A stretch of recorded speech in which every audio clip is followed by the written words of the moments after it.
हाँ तो प्यारे बच्चों, आज हम बात करने वाले हैं एक नए टॉपिक के ऊपर। और नया टॉपिक क्या है आप लोगों को जान के हैरानी होगी कि थोड़ी सी है ना चेंजिंग हो गई है हमारे टॉपिक्स में, आगे पीछे हो गए कुछ टॉपिक्स।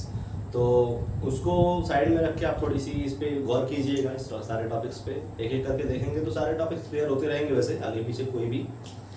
तो आज हम बात करने वाले हैं कि इक्विपोटेंशियल सरफेसेस के बाद जो हमारा टॉपिक आने वाला था वो ये था, बट हमने इसको थोड़ा सा पहले कर दिया। वो इसलिए किया कि ताकि आपका जो कॉन्सेप्ट है ना, जो पढ़ा है आपने कि electric potential due to a point charge, उसका कॉन्सेप्ट यहाँ तक लग पाए, है ना।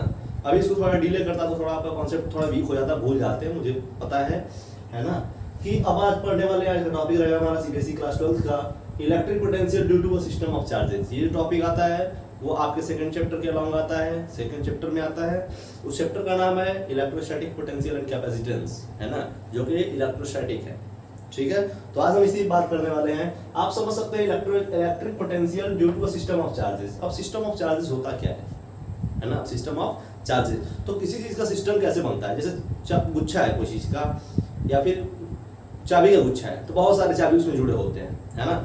ऐसे ही उसको बोल सकते हैं सिस्टम ऑफ कीज, है ना, ये कीज का सिस्टम है। ऐसे ही अगर बात करें किसी अनदर कीज की जहाँ पे बहुत सारी चीज एक दूसरे के आसपास में इंगेज हो जाती हैं, उनको हम बोलते हैं सिस्टम, है ना। तो इसको हम पढ़ने वाले हैं आज कि बहुत सारे हम चार्जेस देंगे और उन सारे के चार्जेस के द्वारा किसी एक पॉइंट चार्ज पे या फिर किसी एक लोकेशन पे हम क्या देखने वाले हैं, इलेक्ट्रोस्टैटिक पोटेंशियल को कंसीडर करने वाले हैं। ठीक है, तो सबसे पहले आप फिगर पे ध्यान देंगे, इस फिगर पे, है ना, क्योंकि फिगर जो है हमारे पास कुछ ज़्यादा बताती है एज कम्पेयर टू जो भी है थ्योरीज, है ना। तो हम एक फिगर बनाते हैं, इस फिगर पे अच्छे से आप ध्यान देंगे। सपोज कोई एक स्पेस है ना, स्पेस समझते हो आप लोग, है ना, 3D स्पेस या फिर 2D स्पेस जो भी है। तो कोई स्पेस है, जैसे मेरा ही क्लास है मेरा क्लास 3D है। और दूसरी बात ये भी है कि मतलब बहुत सारे चार्जेस को हम कंसीडर करने वाले हैं। सपोज एक यहाँ पे चार्ज है, दूसरा चार्ज Q1 मतलब Q1 पोजीशन वेक्टर है, Q1 जो है वो R1 डिस्टेंस पे है ओरिजिन से, Q2 जो है R2 डिस्टेंस पे। ऐसे बहुत सारे चार्जेस हैं और उनके बीच का रेस्पेक्टिव डिस्टेंस दिया होगा, है ना। That means respective position vectors दिए होंगे आपको। ठीक है, तो मैं बात करने वाला हूँ किस पे, तो मान लेते हैं कि हमारा यहाँ पे चार्ज है Q1 जो कि जिसका पोजीशन वेक्टर जो बन रहा है वो क्या बन रहा है, तो R1 वेक्टर। दूसरा चार्ज है आपका Q2 जिसका पोजीशन वेक्टर क्या बन रहा है, तो आप सोच सकते हो क्या चीज, तो R2 वेक्टर। एक और है Q3, है ना, तो Q3 का पोजीशन वेक्टर क्या है, तो R3 है, इसका Q3 का। ऐसे बहुत सारे हो सकते हैं क्योंकि सिस्टम है, तो सिस्टम n नंबर का भी हो सकता है, बहुत सारे 100, है ना, 200, 1000, 10,000, लाख, करोड़, कितने भी हो सकते हैं, है ना। उन सारे चार्जेस को क्या करने वाले हैं, कैलकुलेट करने वाले हैं। किसी एक चार्ज पे टोटल पोटेंशियल क्या लग रहा है और सारे रेस्पेक्ट चार्जेस के द्वारा। चलिए हम बात करते हैं, मान लीजिए Qn चार्ज, है ना, ये लास्ट वाला चार्ज है Qn। बहुत सारे वैसे तो होंगे बट 3 तक हमने कंसीडर किया। 3 के बाद हम लोग डैश करके कहाँ चले जाएंगे, Qn पे।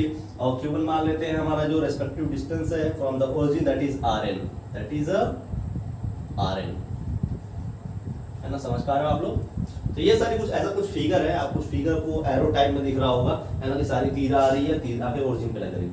ठीक है, ऐसा कुछ दिख रहा होगा, है ना। पहले आप फिगर बनाएंगे इसको अच्छे से, है ना, कंसीडर करेंगे, consider Q1, Q2, Q3 as Qn charges, है ना, which position vector of these charges can be given as R1 vector of Q1, R2 vector of Q2, R3 vector of Q3। ऐसे ही Rn वेक्टर जो होगा किसका होगा, Qn का होगा। ठीक है, समझ पा रहे हो आप लोग। सपोज मैं अगर बात करूं कि मैंने एक पॉइंट चार्ज रख दिया Q0 which is at origin, है ना, इसका जो लोकेशन है वो 0,0,0 पे है, 3D स्पेस के ओरिजिन पे रखा गया Q0 टेस्ट चार्ज। और सारे जितने भी चार्जेस हैं उनके द्वारा Q0 पे या फिर बोल सकते हैं ओरिजिन पे पोटेंशियल बताइए, है ना। अगर बोल दिया जाए कि फाइंड आउट इलेक्ट्रोस्टैटिक पोटेंशियल, है ना, at the origin due to system of n charges, n charges के द्वारा आपको बोल दिया जाए कि क्यू नॉट यानी कि ओरिजिन पे बताइए आप क्या चाहिए कि v की वैल्यू कितनी है ना, या फिर v नॉट एट o, इसको ओरिजिन को मान लेते हैं तो v o बताना है, v net at o point o पे v नेट क्या लग रहा है, ठीक है। तो आपको बता सकते हैं कि सर हम क्या करते हैं, है ना, ध्यान से देखो आप क्या करने वाले हो, ठीक है। आप क्या करेंगे, है ना, और जो आप करने वाले वही हम भी करने वाले हैं यहाँ पे भी। तो आप इसका कैलकुलेट कर लीजिए यहाँ पे, इसका कैलकुलेट कर लीजिए यहाँ पे, इसके द्वारा सारे जितने भी चार्जेस बचे हैं उन सारे चार्जेस के द्वारा पोटेंशियल कैलकुलेट कर लीजिए कहाँ पे, पॉइंट ओ पे, और उन सारे पोटेंशियल को क्या कर दें आप एडअप कर दें, है ना, एक प्रकार से समेशन कर दें, जोड़ दें, ठीक है। तो हमारा टोटल पोटेंशियल मिल जाएगा कहाँ पे, तो पॉइंट ओ पे। और ये कैसे जोड़ें, तो ये मैं बताना चाहूंगा आपको कि जो पोटेंशियल होता है, इलेक्ट्रोस्टैटिक पोटेंशियल होता है, वो एक प्रकार का क्या है, बोल सकते हैं उसको स्केलर क्वांटिटी है ना। तो इसको कैसे जोड़ा जा सकता है, तो एल्जेब्रिकली जोड़ा जा सकता है। कैसे, तो एल्जेब्रिकली जोड़ा जा सकता है। इसका मतलब है ये किसी प्रकार के वेक्टर रूल को फॉलो नहीं कर रही है, किसी प्रकार का ना डायरेक्शन होगा ना किसी प्रकार के, देखो मैंने यहाँ पे एरो नहीं मारा है ना, यहाँ पे क्या है, एरो नहीं दिखाया, बस क्या दिखाया हमने, पोजीशन वेक्टर जो होगा, उन पोजीशन वेक्टर तो भाई वेक्टर है ना, एक पोजीशन को रिप्रेजेंट कर रहा है तो उसकी तो डायरेक्शन होगी, बट हमने किसी एक पॉइंट का चार्ज के द्वारा, किसी मतलब पोटेंशियल के द्वारा कहीं पे भी अभी तक मैं वेक्टर फॉर्म में नहीं दिखाया आपको, है ना, क्योंकि पोटेंशियल, इलेक्ट्रिक पोटेंशियल की डायरेक्शन नहीं होती है, एक प्रकार की स्केलर क्वांटिटी है। मैं बार बार बता रहा हूँ आपको, स्केलर क्वांटिटी है और इन सारी चीजों को आप ध्यान देंगे, है ना। चलिए, और ये बोल सकते हैं एक प्रकार का डॉट प्रोडक्ट है, इलेक्ट्रिक पोटेंशियल क्या एक प्रकार का डॉट प्रोडक्ट है, किसका, इंटेंसिटी का और डिस्टेंस का, किसका, इंटेंसिटी का और डिस्टेंस का। आगे अभी चल के हम देखेंगे, इसके बाद हम लोग वही डेरिवेशन करने वाले हैं, है ना। पहला तो हमें देखना है कि electric potential due to number of charges, यानी ये वाला कंडीशन। अगले बात हम बात करेंगे रिलेशन क्या है इलेक्ट्रिक पोटेंशियल में और इलेक्ट्रिक फील्ड इंटेंसिटी में, यानी पोटेंशियल ग्रेडियंट टॉपिक हम कवर करने वाले हैं। चलिए इसको बिना टाइम वेस्ट किए देखते हैं। तो सपोज, है ना, V1 is the electric potential due to Q1 8.0, Q1 के द्वारा पोटेंशियल जो लग रहा है यहाँ पे ओरिजिन पे या फिर पॉइंट O पे, वो क्या लग रहा है, तो V1 लग रहा है ना। अब V1 की वैल्यू क्या हो सकती है, तो V1 की वैल्यू होगी क्या चीज, बोलो आप, तो KQ/R, है ना, दैट मीन्स KQ1/R1 होगी ना, ऐसे किसकी, तो Q1 के द्वारा पोटेंशियल O पे, Q2 द्वारा पोटेंशियल O पे, Q3 के द्वारा पोटेंशियल, ऐसे ही सबके द्वारा, है ना। तो ऐसे तो मान लो V1 के द्वारा निकल गया, सिमिलरली ऐसे क्या बोल सकते हैं कि सिमिलरली सबके द्वारा निकाल सकते हैं ना, अपन सबके द्वारा निकाल सकते हैं। सिमिलरली V2 इक्वल्स टू क्या होगा, कि Q2/R2, है ना। V3 इक्वल टू क्या होगा, तो KQ3/R3, ऐसे Vn इक्वल्स टू क्या होगा, तो KQn/Rn, है ना। समझ पा रहे हो इसके बीच में एक बात और, इसके बीच में बहुत सारे V4 आएगा, V5 आएगा, ऐसे बहुत सारे होंगे, ठीक है ना। और फाइनली कहाँ तक चला जाएगा ये, तो फाइनली चला जाएगा कहाँ तक, तो बोल सकते हैं आप Vn तक, है ना। उसकी वैल्यू क्या हो जाएगी, तो KQn/Rn, ठीक है। इज इट विजिबल, आपको दिख पा रहा होगा कि V1 की वैल्यू निकाल लिए Q1 चार्ज के द्वारा पॉइंट O पे, Q2 द्वारा निकाल लिए V2 की वैल्यू, एंड इसके मान लो V2, इसके द्वारा मान लो V3, इसके मान लो Vn, ऐसे बहुत सारे चार्जेस होगा, V3, V4, V5, V6, ऐसे बहुत सारे चार्जेस हो, है ना। तो उनका निकाल सकते हैं, है ना, उनका V4 आ जाएगा, V5 आ जाएगा, V6 आ जाएगा, V7, ऐसे बहुत सारे हो जाएंगे, ठीक है। आप समझ सकते हो इस चीज को। अब अपन क्या करने वाले हैं, हमारे पास निकल चुका है इतना, अब सारे को क्या कर दें हम, ऐड कर दें, ठीक है। अब ऐड कैसे करें वो ध्यान दें इन बातों पे। तो अगर V-net निकालना है, now we will add all these electric potentials, है ना। और जब सारे को ऐड कर देंगे तो रिजल्टेंट कहाँ पे मिलेगा, तो पॉइंट O पे मिलेगा। टोटल पोटेंशियल क्या मिल रहा है, पॉइंट O पे। That means V-net equals to क्या मिल जाएगा आपको, V1, V2, V3, कहाँ तक, ऐसे ही कहाँ तक बाबू, तो बताओ आप Vn तक, ठीक है ना, कहाँ तक मिल गया, तो ये Vn तक मिल सकता है, ठीक है ना, तो ये Vn तक मिल गया। अब सारे को क्या कर देंगे आप, ऐड कर देंगे। अब जब ऐड करते हैं तो क्या ध्यान देंगे, ये एक प्रकार का अलजेब्रिकली जोड़ा आ सकता है, इसको वेक्टर्स नहीं ऐड करेंगे तो मिल जाएगा आपका V नेट इक्वल्स टू, है ना, k q1 by r1 plus k q2 by r2 plus k q3 by r3। अब बोलो ये कोई, अब ये कोई नहीं बोलेगा कि मतलब हमने 3 ही क्यों लिया, है ना, आप कितना भी ले सकते हो, उसके बीच में ऐड करते रहो, ठीक है। ऐसे कहाँ तक, k q n upon r n। अब इसमें सोचो एक चीज कॉमन मिल रही है ना, वो चीज क्या कॉमन मिल रही है, दैट मींस k कॉमन मिल रहा है हमें, ठीक है। अगर k कॉमन मिल रहा है तो k को हम कॉमन लेके और अंदर क्या कर सकते हैं, हम समेशन के फॉर्म में लिख सकते हैं इस चीज को, किसके फॉर्म में, तो समेशन के फॉर्म में लिख सकते हैं। इसको पहले हम रेज करते हैं और रेज करके फिर आगे दिखाते हैं आपको क्या हो सकता है पॉसिबल। चलिए अब हम देखते हैं इसको कैसे हम समेशन के फॉर्म में लिख सकते हैं, ठीक है ना। अगर बहुत सारे चार्जेज हो तो समेशन के फॉर्म में कैसे लिखा जा सकता है, ठीक है। इस पे क्वेश्चन जो है वो श्योरली बन जाते हैं, कभी कभी मैं दावा नहीं करता इस पे क्वेश्चन बनेगा ही बनेगा, मोस्टली केसेस में बन जाते हैं क्वेश्चन पे, है ना। और आपके competitive exams point of view के लिए बहुत ज्यादा इंपॉर्टेंट है क्वेश्चंस, इस पे क्वेश्चन आने फिक्स है ना, तो इसको अच्छे से देखें। तो वी नेट इक्वल्स टू क्या है हमारे पास, जो टोटल नेट आ रहा है वो क्या आएगा, तो k कॉमन ले लिए, है ना, अंदर में आ गया q1 upon r1, q2 upon r2, q3 upon r3, ऐसी कहाँ तक बोलो, तो qn अपॉन rn। अब बताओ, एक बार बताओ कि ये समेशन में भी तो लिखा जा सकता है, किसके फॉर्म में, सिग्मा के फॉर्म में लिखते थे, जैसे 10th में हम लोग लिखते थे किसमें, स्टैटिस्टिक्स में, है ना, या फिर बहुत जगह आप यूज करते आओ स्टार्टिंग से फिजिक्स में भी, तो इसको हम किसके फॉर्म में लिख सकते हैं, समेशन के फॉर्म में। तो वी नेट जो निकलेगा वो k summation of i equals to कहाँ से, मिनिमम तो 1 होगा, एक चार्ज तो रहेगा ही ना, एक चार्ज तो मिनिमम होगा और मैक्सिमम तो n चार्जेस, तो i equals to 1 to n qi upon ri, इस फॉर्म में लिख सकते हो, किसके फॉर्म में, तो this is a summation form and this is your main formula, this is both of the here boxes will give you main formula about the electric potentials due to system of charges. You can write this formula, है ना, for a various purposes for solving question and assessments.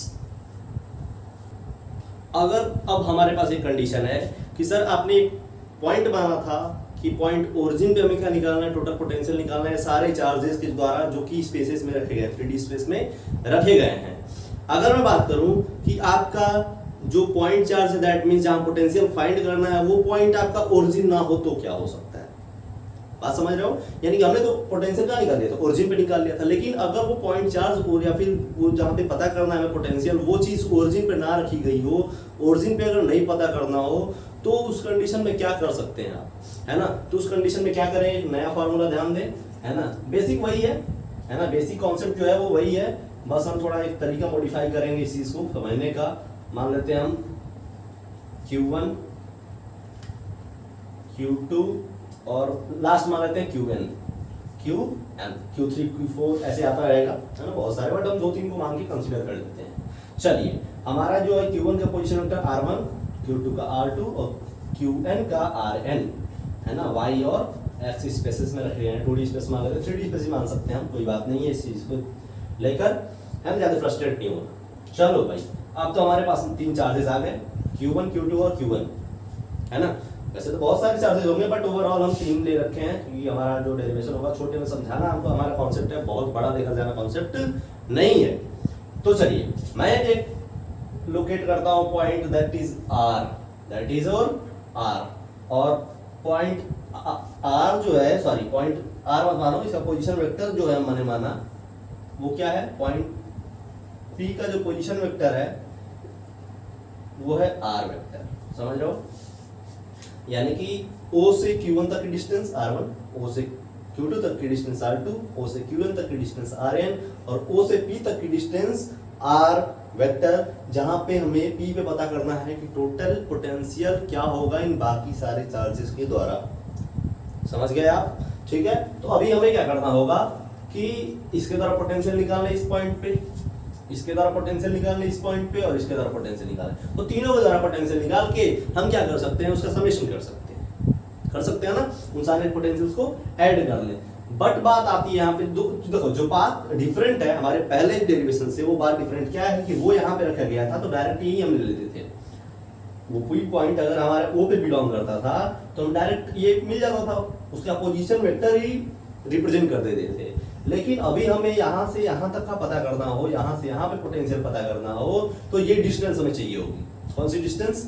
ये distance हमें चाहिए होगी। और ये distance के लिए क्या करेंगे, तो ये हमारा रहेगा डिस्प्लेसमेंट वेक्टर, है ना, और इसका इक्वेशन बन जाएगा r vector minus r1 vector. समझ रहे हो आप लोग? इसका बन जाएगा, इसका तो सेम है फाइनल और ये इनिशियल, है ना, तो r vector minus r2 vector, ऐसे ही r vector minus rn vector. Main method यही था, मेन जो तरीका था हमारे समझाने का वो यही चीज था कि यहाँ पे हमारा क्या मिलना पड़ेगा, डिस्प्लेसमेंट वेक्टर देखना पड़ेगा कि वो वैल्यू है क्या, दोनों के बीच की डिस्टेंस है क्या। कब? अगर वो हमारा जो चार्ज है वो किसी एक स्पेस में रख दिया गया, ना कि ओरिजिन पे। तो इस चीज को हम गौर करेंगे और देखेंगे अच्छे से। तो सबसे पहले मान लीजिए V1 जो है वो पोटेंशियल है due to the Q1। V1 is the potential due to the Q1 charge which is equals to किसके होगा, तो K Q1 upon R vector minus R1 vector का मॉडुलस, क्योंकि नीचे तो वेक्टर लिख नहीं सकते, है ना, वेक्टर तो है नहीं मेरा, तो हम क्या करेंगे, इसका मॉडुलस, दैट मींस मैग्नीट्यूड को रिफर करेंगे। ठीक है, समझ रहे हो? चलो अब भाई ऐसे ही सिमिलरली, है ना, मैंने वो ज्यादा टर्म्स ऊपर लिखा नहीं है, क्या पता करना क्या नहीं पता करना, मैं बस उसी चीज को एक बार प्रकार से मॉडिफाई कर दे रहा हूँ। और मॉडिफाई करने का मतलब ये है कि आपको अगर पता चल जाए कि ये चीजें क्या होती हैं तो आप बाकी सारे रेस्ट ऑफ द क्वेश्चंस कर सकते हो। चलिए, तो सिमिलरली क्या करते हैं हम, सिमिलरली ये तो हमारा V1 निकल गया, ऐसे V2 भी निकल सकता है due to the charge Q2, तो K Q2 upon R minus R2 का मॉडुलस। ऐसे ही V3 अगर हो, V3 तो खैर है नहीं यहाँ पे, बट अगर हो तो क्या हो जाएगा, तो K into Q3 upon R vector minus R3 vector का मॉडुलस, है ना। ऐसे ही मान लो हमारे पास Q1 तो है, तो Vn जो होगा वो क्या होगा, तो K into Qn upon R minus Rn का वेक्टर का मॉडुलस, दैट मींस मैग्नीट्यूड।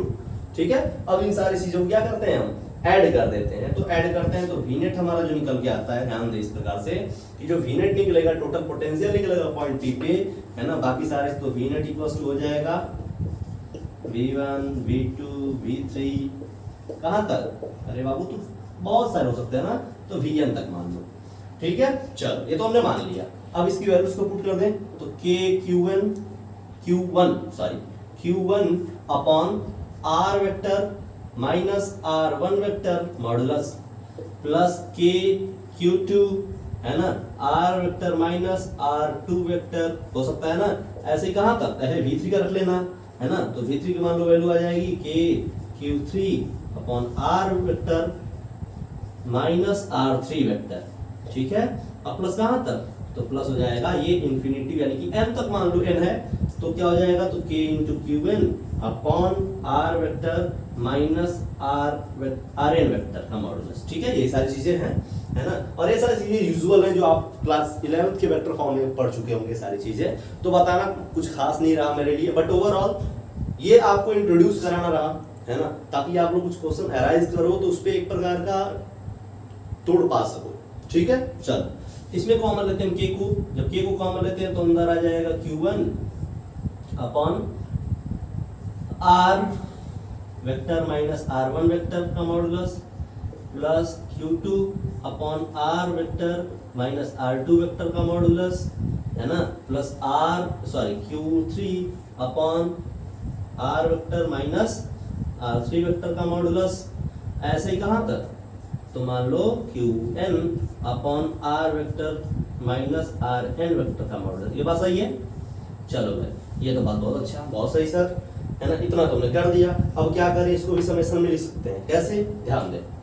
तो Vnet की जो वैल्यू आने वाली है वो क्या आएगी, Vnet की वैल्यू, तो K को तो हमने कांस्टेंट बाहर ले लिया, सॉरी कॉमन बाहर ले लिया। अब समेशन में लिख सकते हैं I = 1 से लेके कहां तक, n तक, किसको, तो Q1 को भी आर तो होगा नहीं, आर तो वेरी कर नहीं रहा, ये आर ये वाला जो कि बाकी सारे चार्जेस का जो R1 है R2 है ये वेरी करता जा रहा है। दैट मीन्स कि क्या हो जाएगा, तो QI अपॉन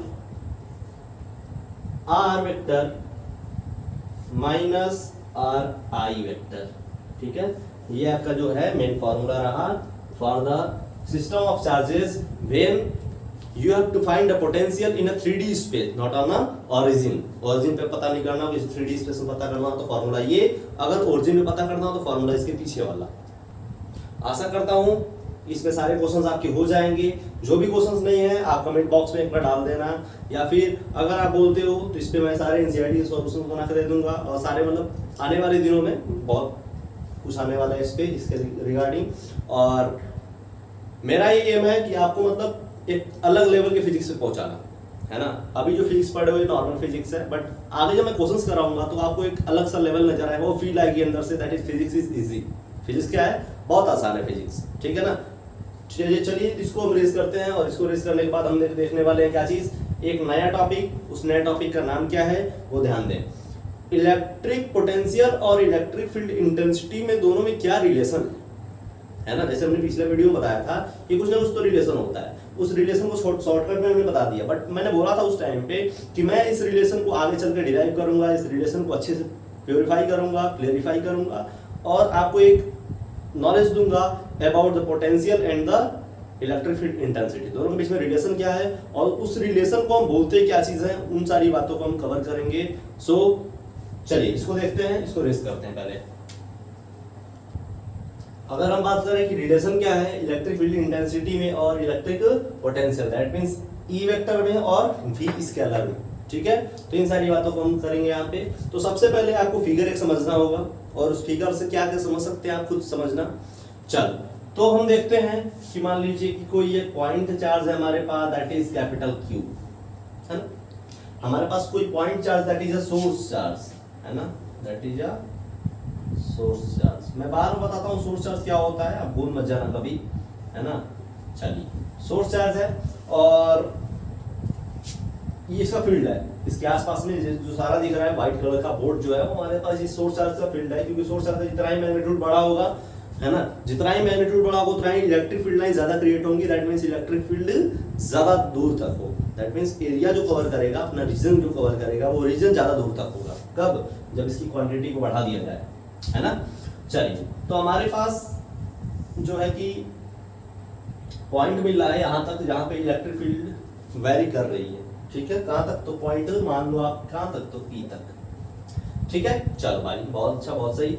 इस पॉइंट P पे इलेक्ट्रिक फील्ड इंटेंसिटी की डायरेक्शन किधर होगी, तो हम बोल सकते हैं कि इलेक्ट्रिक फील्ड इंटेंसिटी की डायरेक्शन ये होगी ना। इलेक्ट्रिक फील्ड इंटेंसिटी की जो डायरेक्शन होगी वो कहीं फ्रॉम O टू P होगी। O पे चार्ज क्यों रखा गया, सोर्स चार्ज, और P पे पता करना है, या फिर देखो तो O से P क्या होगा, इंटेंसिटी होगा, और फोर्स का भी डायरेक्शन कुछ इधर ही होगा, क्योंकि जिधर फोर्स लगता है उधर ही इंटेंसिटी भी मिलती है, ठीक है। आपको ये दो बात पता होगा।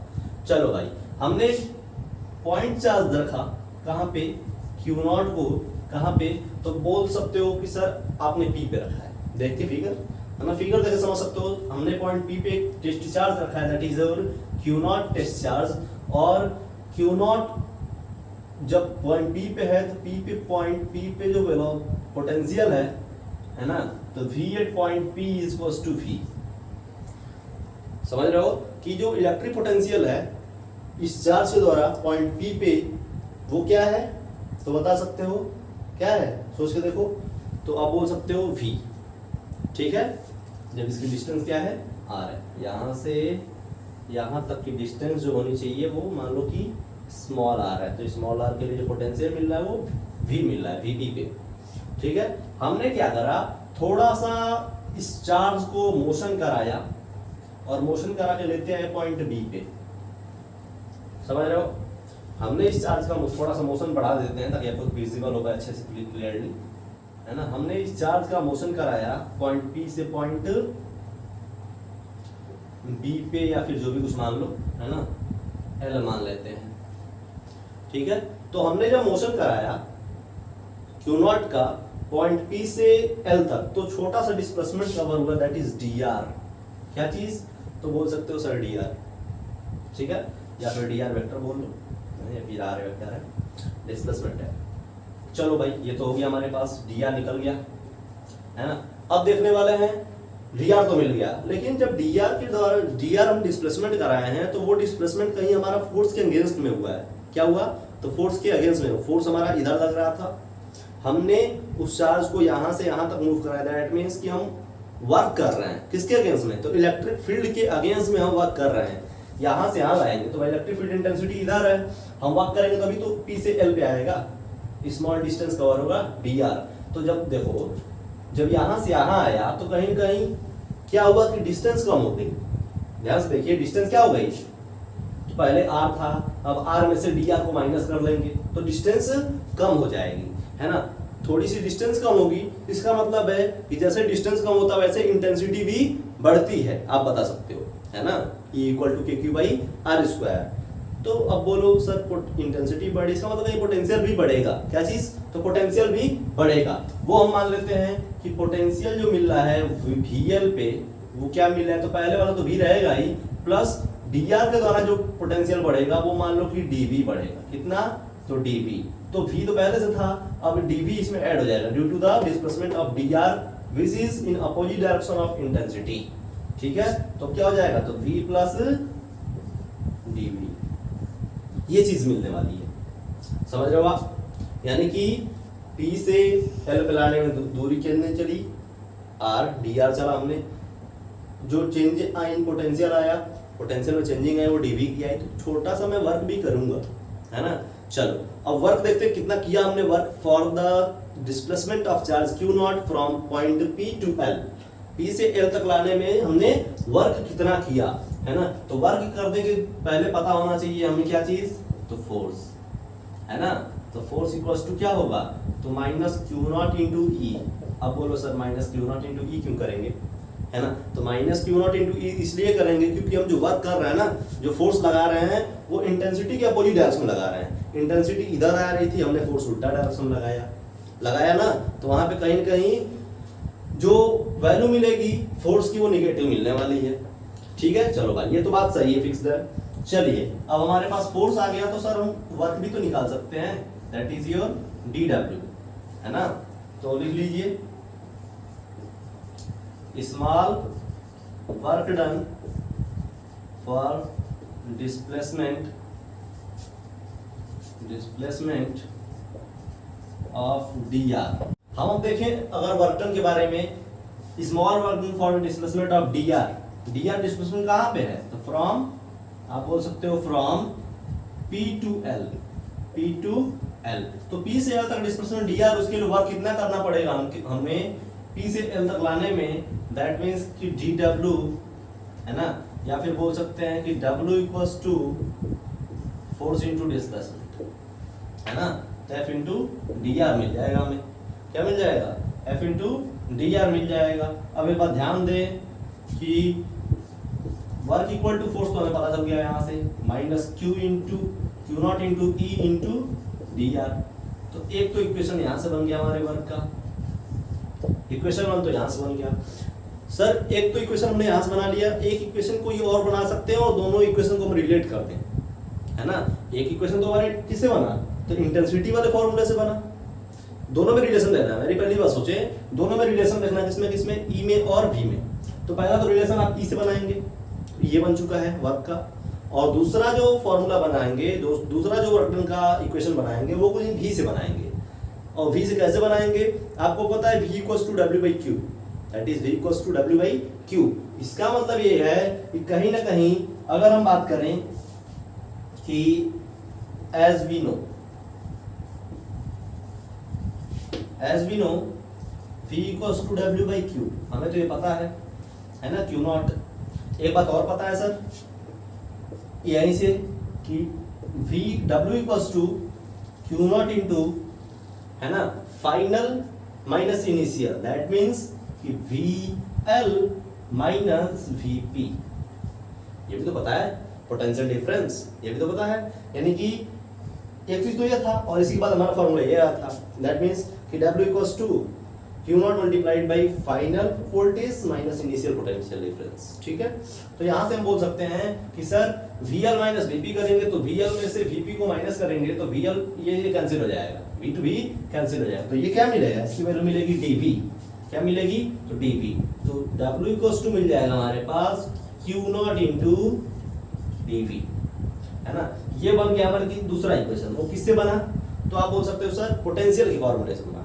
अब दो फॉर्मूले का वर्क डन सेम होगा क्योंकि वर्क डन तो वही हो रहा है ना, तो वर्क डन तो या क्लासिकल से निकालें या फिर हम जो हम पढ़ने वाले इलेक्ट्रोस्टैटिक उससे निकालते हैं। हमारा क्लासिकल से निकल गया, ये इलेक्ट्रोस्टैटिक से निकल गया।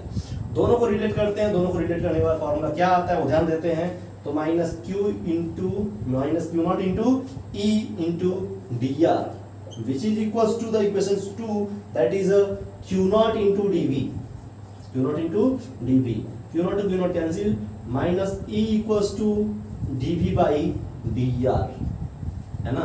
और you can say E equal to minus dV by dr, है ना, in the form of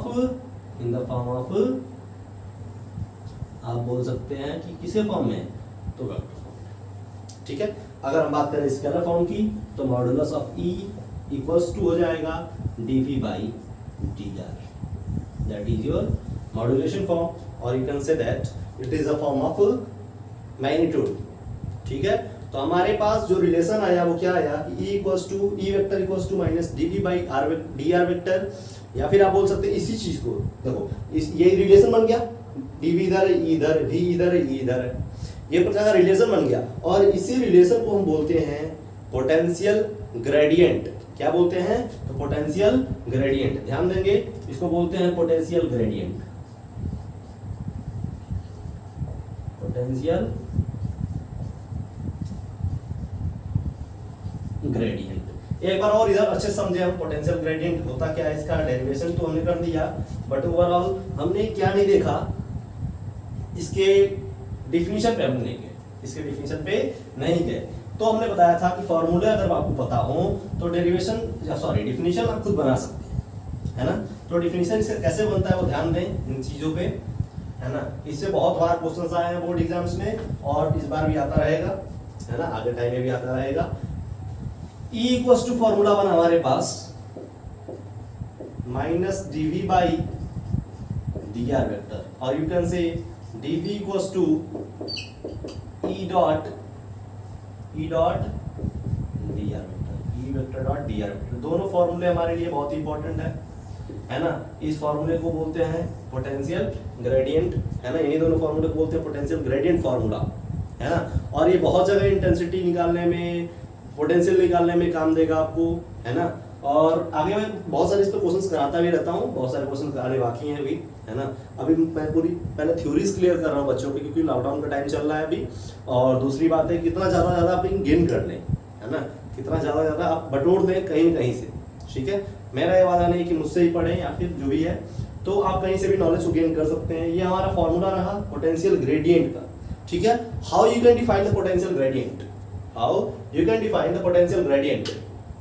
So potential gradient, so बोल सकते हैं, तो potential gradient can be defined as the rate, ये क्या है, रेट है ना डिस्प्लेसमेंट के रिस्पेक्ट में, है ना, the rate of change of voltage with respect to the displacement, है ना। ये एक प्रकार का रेट ऑफ चेंज है, किसका, पोटेंशियल का, किसके रिस्पेक्ट में, तो डिस्प्लेसमेंट के रिस्पेक्ट में। ठीक है ना, चलिए ठीक है, तो ये डिस्प्लेसमेंट रहा, है ना, ये डिस्प्लेसमेंट है, ये चेंज इन पोटेंशियल है, ये इंटेंसिटी, तो रिलेशन पता होगा आपको। चलो भाई, अब हम इसके, ये तो आपका एक सिंगल स्पेस में आ गया, इसमें एक सिंगल स्पेस में, बहुत सारे स्पेसेस में इसके फॉर्मूले यूज होते हैं, एनसीईआरटी बहुत सारे यूज कर रखा है। तो अगर आपको करना हो एक्स एक्सिस पे, तो E वेक्टर एक्स एक्सिस पे माइनस dV ऑफ dx, ठीक है। E अगर करना हो किस पे, ध्यान दें, अगर E करना हो y पे तो minus dV of dy vector, ठीक है। ऐसे ही करना हो अगर z एक्सिस पे तो बोल सकते हैं कि minus dV by dz vector, ठीक है ना। तो ये सारे फॉर्मूले रहे आपकी कैलकुलेशन टर्म्स के लिए, ठीक है, जो कि बहुत बहुत इंपॉर्टेंट है। इसको अच्छे से पढ़ें, अच्छे से ध्यान दें, इनका सारा डेरिवेशन प्लस सारे न्यूमेरिकल्स इस पे, ठीक है। मैं अगले वीडियोस में क्या बात करूंगा, इस पे न्यूमेरिकल्स के बारे में बात करूंगा और बात करूंगा इक्विपोटेंशियल सरफेसेस क्या होते हैं, उनकी प्रॉपर्टीज क्या होती हैं, है ना। एनसीईआरटी के बेसिस पे चलना है, अपन बोर्ड्स की तैयारी कर रहे हैं, साथ ही साथ में कॉम्पिटेटिव सेक्शन को भी देखते रहेंगे बीच बीच में कभी कभी। चलिए, इसको करने के बाद आप बताना आपको वीडियोस कैसा लगा, ठीक है, कमेंट जरूर करें। धन्यवाद।